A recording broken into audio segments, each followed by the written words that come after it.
বাবা ধর্ষণ করত, মা ঔষধ দিত। মায়ের সামনেই কয়েক বছর ধরে বাবার হাতে ধর্ষণের শিকার হয়ে একেবারে ভেঙে পড়েছিলেন সপ্তম শ্রেণীর এক শিক্ষার্থী।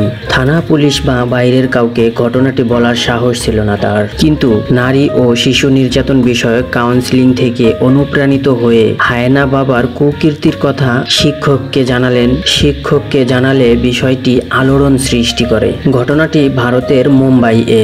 গত সপ্তাহে শিক্ষকের টেবিলে চুপি চুপি ছুটির আবেদনের কথা বলে একটি চিঠি দিয়ে চলে যায় সে। চিঠিটি খোলার আগে ও শিক্ষক জানতেন না কি ভয়াবহ বার্তা দিয়েছে মেয়েটি। চিঠি খুলেই শিক্ষকের মাথায় আকাশ ভেঙে পড়ে। এতে লেখা ছিল প্রতিদিন তাকে ধর্ষিত হতে হয় বাবার দ্বারা, আর সবকিছু জেনেও চুপ করে থাকেন তার মা। চিঠি পড়েই এক মুহূর্ত দেরি করেননি এই শিক্ষক। এক স্বেচ্ছাসেবী সংগঠনের সঙ্গে যোগাযোগ করেন তিনি।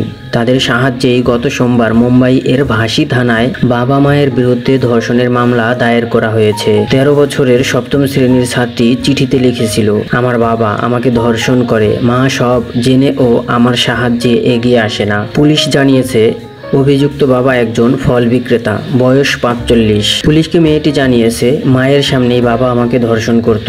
তারপর মাঝে মাঝেই মা আমাকে একটা করে ঔষধ খেতে দিত। আমার যখন 7 বছর বয়স তখন থেকে চলে আসছে এই ঘটনা। মা কখনোই আমাকে সাহায্য করেনি। অভিযোগকারিণী মেয়েটির এক বড় বোন ও 3 ভাই রয়েছে। অন্য ভাই বোনরা বাড়িতে যখন থাকতো না তখন তাকে ধর্ষণ করা হতো বলে জানিয়েছে সে। মায়ের সাহায্য না পেয়ে বড় বোন সাঁতারও এর কাছে ছুটে গিয়েও লাভ হয়নি, কারণ বোনও ছিল এই একই পরিস্থিতির শিকার। অন্যদিকে পুলিশ জানিয়েছে মুম্বাই এর কিছু স্কুলে কয়েকটি এনজিও শিশুদের যৌন নির্যাতন নিয়ে কাউন্সিলিং সেশন করেছিল। সেখানে যোগ দিয়েই সাহস সঞ্চয় করে মেয়েটি। তার বাবাকে গ্রেপ্তার করা হয়েছে। আপাতত একটি চিলড্রেন হোমে রয়েছে এই মেয়েটি।